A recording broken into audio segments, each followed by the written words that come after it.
FPX import into Unreal from Houdini again. So this time we're working on skeletal meshes instead of just static animations. So let me see here.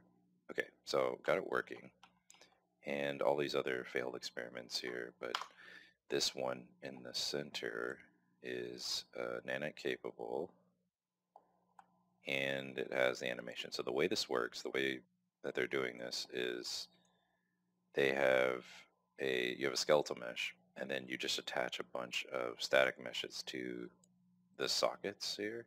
And so this is a really simple model. So I chose this one because it only has 3 moving parts, or really it's just 2 moving parts, but we have it socketed in, but I had a lot of issues getting this set up. So let me see here. The scale whenever you export is not correct. Let's see, yeah. So see that little tiny thing right there? This is the,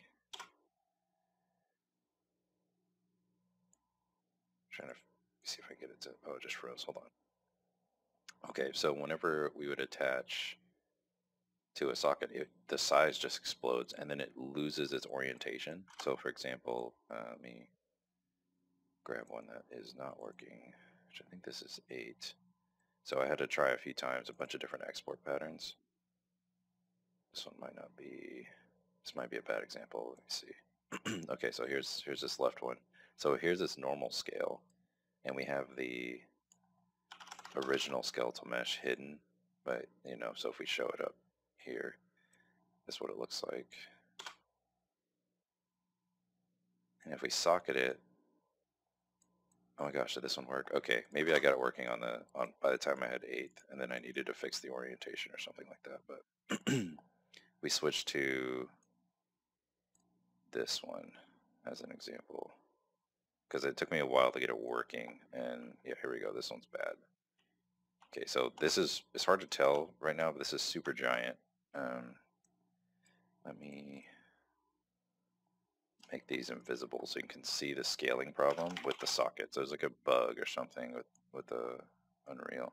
So this is the normal size. This is the normal size, right? And then when you socket it, it just explodes in size. Like it gets huge.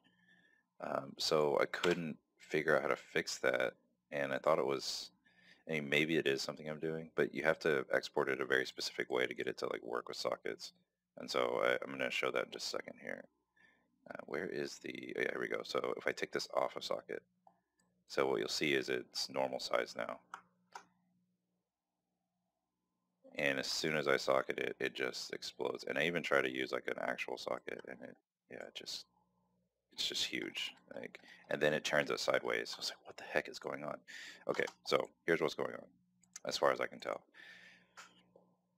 And it's not obvious. So what I had to do is inside of the import settings, do not mess with the scale at all. Any adjustment to the scale just creates a ton of weird issues with animation scaling or the model scaling, and you still have an issue, but I was able to get around it, most of the issues, by just making sure that's set to 1. The other thing is, this says convert scene because this is an old one, but my latest one that works most stably is you don't convert the scene, don't let Unreal do anything, or you have to do it yourself. So if we come to this one, this is like the latest and greatest wave 9 of me working on this.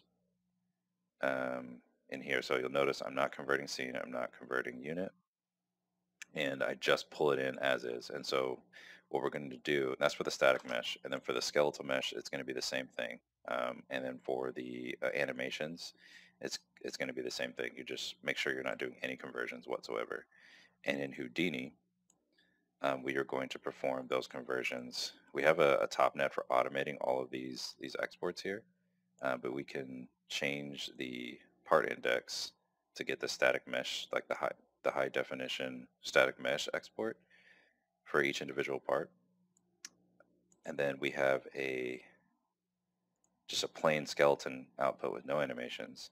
And then this one is just kind of experimental. This is a proxy skeleton. So what it does is it replaces the entire geometry with cubes on the joint spot. And this was an experiment to see Oh, how can I get the joints to like be in the right spot? So that's a pending experiment. We'll see if that's necessary. Right now it's not. And then this is the animated mesh. So like, this will move the needle and open up and close. And so all of those. So these are all making FBXs. And we have a top net, which slides through the parameters and the animation indexes and then it basically just presses the export button on all those FBX nodes here. But the key to getting this to work and export the correct direction is that for the parts, they need to be shrunk back down they need to be at normal scale, which is really backwards. So what we're doing before we export it is we actually scale it up by 100 here. So we're multiplying this by 100 for the regular skeleton. But as soon as you import it into a socket, it blows up. The size just explodes. And so what I'm doing is I'm shrinking it back down for just the parts, just the socket parts. Those get scaled back down to just regular scale, so it'll be 1. And then I'm manually fixing the coordinate system myself.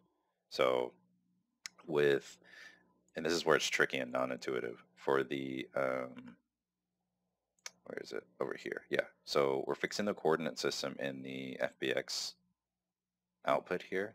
And so we're doing this for the skeleton and for the animation. So the skeletal animations, we're going to have convert to specified axis system, Z up right-handed. You want to make sure that we're using 2018's FBX because that's the most compatible. I was using this one and it does create issues sometimes. Like it's kind of random whether or not it works. So yeah, that's the main thing. The convert axis system, you do it here in Houdini, but for the part, you do not want to do it. And it took me a while to figure this out. So I have this manual setup here, and this works, but this one does not. If you convert it, when it imports into Unreal, what will happen is it'll be sideways like this. So it'll be upright until you socket it, and the moment you socket it, it just screws up. So if we get rid of the socket, and let's zoom back into it, just look at it, kind of prove my point. Look at the orientation. It's correct. It's the correct orientation, but the moment you socket it, it like goes crazy. It explodes in size, and then it also turns sideways. And I was like, what is going on here? And could not figure that out. So anyways, figured that out. And so that's a huge leap because now we'll be able to automatically, just regular pipeline, create the models and stuff, do the coloring and all that jazz.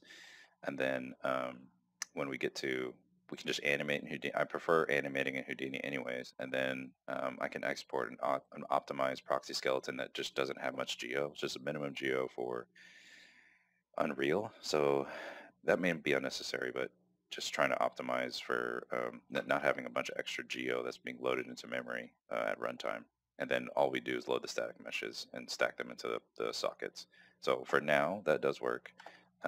We'll see how that mileage goes with more complicated machines because this one's just one piece. But yeah, it does work. So that's handy.